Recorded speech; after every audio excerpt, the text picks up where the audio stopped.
New day, new wash. Magka-wash nga tayo ng motor natin. Ayan, puno-punos-punasan mo nga kahit bagong ulan lang. At marami nga siyang putik dahil sa ulan. Dahil biyahe tayo ng biyahe. Hindi dapat natin hinahayaan na dumikit ang mga dumi sa ating mga sasakyan. Dahil ito ang magsisilbing pamparumi at pampabangit. Kaya kakarwasin natin ito at makikita nyo ang resulta ng ating paglilinis. Kita nyo nga na dumidilim, dumiliwanag at dumidilim. Yan, ganyan lang, magpunas na magpunas na magpunas na magpunas. Punasan nyo lang ng punasan. Yan, ganyan. Tama yung ginagawa mo. Punasan mo ng punasan. Yan, yan, pati dyan. Sabsaw mo ulit, tsaka mo ipunas. Yan, pati ilalim, punasan mo ang ilalim. Nasan mo ng punasan yan. At idamay mo na nga rin ang makina. Yan, punasan mo rin, punasan para matanggal ang mga langis-langis, ang mga tumalsik-talsik na putik. Yan, ganyan, ipunas mo ng ipunas. Kahit saan mo ipunas, pwede yan. Sausaw mo ulit, tapos punas mo papunta sa likod. Yan, dito nga, at pinupunasan ko pa ang likuran. Yan, pati ang upuan, kasi maraming bakterya ang upo dyan. Kaya dapat yan malinis. Ngayon nasa likod na nga ako at hindi nyo ako nakikita. Kaya naman pinutol ko ang video at lumipat ako dito sa kabila. Yan, nakikita nyo, pinupunasan ko yung kabila dyan. Yan, ganyan, patuwad-tuwad, paupo-upo para maabot ang mga gilid-gilid at mga ilalim-ilalim.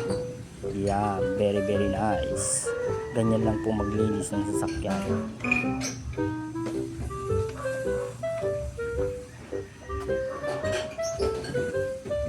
At syempre nga pupunasan din natin itong banda likod sa kabila. Yan, punas hanggang sa maabot mo ang linis ng iyong sasakyan.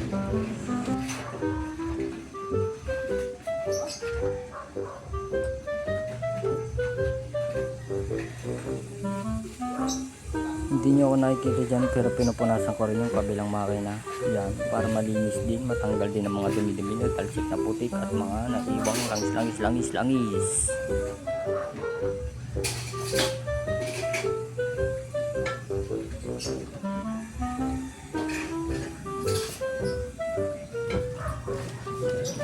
At dito nga pinupunasan ko ang harapang mags. Yan, singit.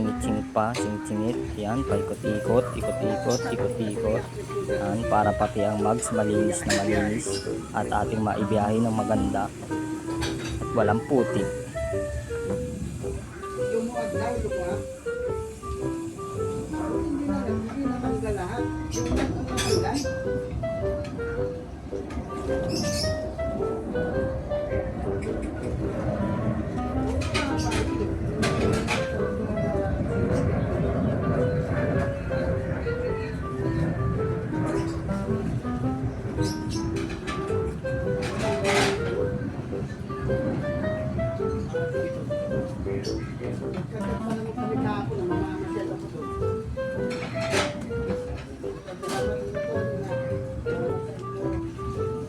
At syempre pwede naman pati ang huli ang gulong, punas-punasan din natin, punas-punasan para luminis din, hindi lang harapan, pati ang likuran. Very good at very alright mga people.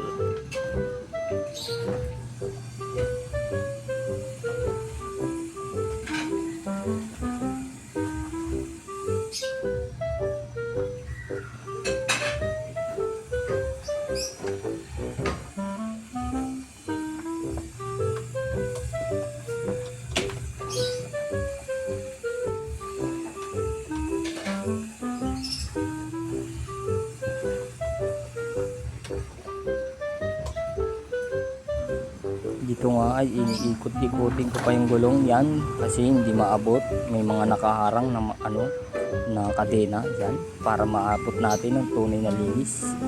Ikot-ikot kong gulong yan nga, kita nyo nga sa anino, pinupunas-punasan ko yung likuran, ang mga hindi naabot na punasan.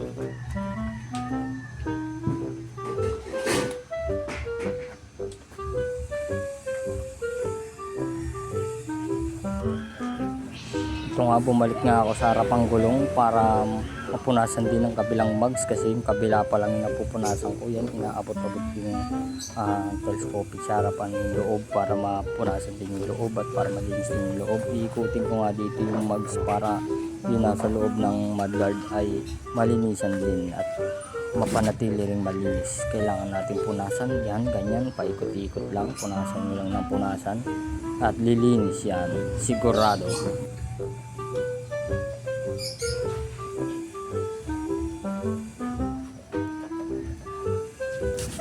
Yan na nga, kumuha na nga ako ng malinis na tubig para banlawan at tanggalin ang mga sabon. Yan, tinatanggal ko na nga mga sabon. Buhos na ng buhos, buhos. Ibuhos mo ba dyan? Ibuhos mo doon, ibuhos mo doon, ibuhos mo dito, ibuhos mo doon, ibuhos mo dito. Yan, malinis na. Ayan, wala na ang mga sabon sa manibela, sa harapan, sa tangki, pati ang ilalim. Magisa mo din ng tubig para matanggal ang sabon. Buhatin mo ang boysen na may tubig, ibuhos mo dyan, buhos mo doon, buhos mo dyan. Tabo nga lang ang ating ginamit para tipid sa tubig at hindi maaksaya sa tubig. Yan, buhos-buhusan mo lang ganyan. Yan, ganyan ngani, ganyan ngani, yan ngani, yun ngani.